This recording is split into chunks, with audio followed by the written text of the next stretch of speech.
Hello, my Leo friends. Welcome to my YouTube channel.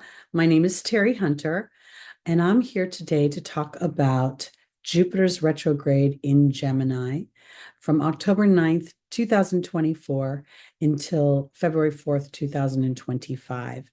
This horoscope is based on whole sign Western astrology. So when I'm talking about Leo, I'm referring to Leo rising. This is applicable not so much to Leo sun or moon because the house structure will not be the same. So if you are a Leo sun or a Leo moon, you might want to go to one of the free birth calculators on the internet and find out your rising sign. If you're a Leo rising, this video is for you. So let's chat because Mercury, Jupiter's retrograding in Gemini in your 11th house. The 11th house is the house of what they call friendships. The house of the 11th house is the house of friendships. It's the house of social groups that you interact with, say, on the internet. It represents your hopes, your dreams. The 11th house is a place where we connect with the cosmic consciousness, where we start to see all of humanity versus just the individuality. Now, that 11th house, now we overlay the Gemini energy. The Gemini energy is how you think, how you speak, how you learn. Again, there's a sense of movement in the Gemini energy where your thoughts become things. So when we're looking at your 11th house being Gemini, Leo, we are looking at you having an opportunity to revisit your belief systems about your hopes and your dreams, about you may even be revisiting some of your social platforms and whether they're still applicable to you.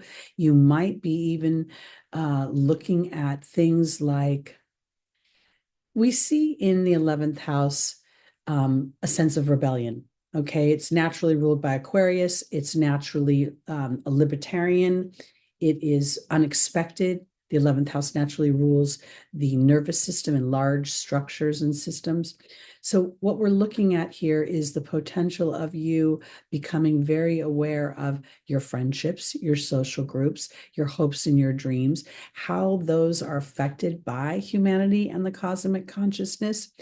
You could also see yourself revisiting ideas or situations that took place back around, I would say, probably late July through till potentially September.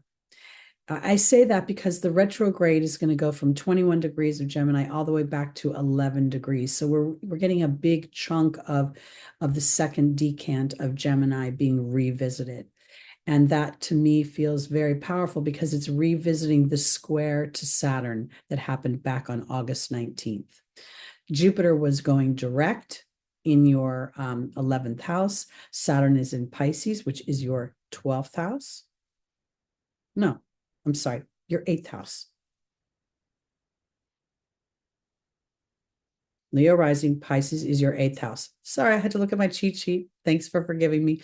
Because this square that's taking place is very much has to do with your beliefs, Jupiter, your expansion, Jupiter, your money and wealth, Jupiter, and the man, government, leadership, authority, repression, limitation, a sense of responsibility and duty. And that Pisces energy is being transformed in many ways by Saturn's transit through your 8th house, because it's going to bring whatever power and control others have over you out from the darkness and into the light. So you're probably going to revisit these things. The period of time between late July and September, end of September, you're going to be revisiting things at their heightened state around the holidays, around Christmas. Jupiter will now be retrograde in Gemini, your 11th house, and Saturn will be moving direct in your 8th house. This has a lot to do also with other people and the interactions with other people, other people's money, other people's power and influence over me. In the Pisces energy, there's a lot of creativity, and there's also a feeling of being hidden or sort of drifting away or fading to black. And here Saturn is probably asking very much for Leo to transform that energy and to stand up and to be standing in your light and in your creativity. So when we get to the 24th of December, we are going to experience that Jupiter retrograde squaring Saturn at 14 degrees, which for me is that Taurus degree, the Venusian degree. Again, we've got a play on money here. We've got your creativity here, but we also have how your hopes and dreams are being nurtured. And there could potentially also be things that, a sense of expansion that you have been clipping. And if for some reason you've been limiting that expansion, Jupiter will revisit the ideas of the broad ideas of that, and also be tasked to go into the valley. Jupiter lives on the mountain as the shaman, as the priest, as the monk. It comes down into the valley of Gemini to learn about the everyday activities of implementation, those details that you need to know in order to really manifest and produce something. Technically, Jupiter is in detriment in Gemini if it's the furthest place from its home. And at the same time, I feel like Jupiter is a natural traveler and a natural wants to learn and experience the diversity. The challenge here is that the tediousness of the details, the tediousness of the pace that Saturn wants could be very much conflicting with Jupiter wanting to just move on, to expand into the vision. And Saturn saying, whoa, whoa, slow down, because if you build your house on a faulty ground, it will not be sustainable. So I think that's going on. We also see during this period of time that starting on the 9th, when Jupiter goes retrograde in October, through till about the 11th of December, Jupiter and Chiron will be in a sextile. Chiron is in Aries. Aries is your 9th house. And so this is the natural house that Jupiter rules. So there'll be a opportunity to look at, Chiron represents the wound of self. Okay, my self-identity, you could have a physical body issue, so you can't move forward. But there's always something that there's a wisdom to be extracted from Chiron. So the wound is the gift, because once the wisdom is extracted, it gives an opportunity to sit in a more brave co-creation. So Jupiter is going to expand the opportunity for that wisdom to be extracted. And that expansion directly relates to Jupiter's square to Saturn, because Saturn rules history, and it rules, things that are traditional, but they don't always necessarily work for us anymore. Sometimes they're just antiquated structures that we're so used to that we fear stepping out of them. I also want to offer that if you are creating something right now and you're endeavoring to birth something of your own, because again, the 11th house is the internet. You could potentially be birthing a platform, a technology, something that will move us into the future, ideas. Because Leo is so creative, there gets to be a willingness to pace yourself, I think.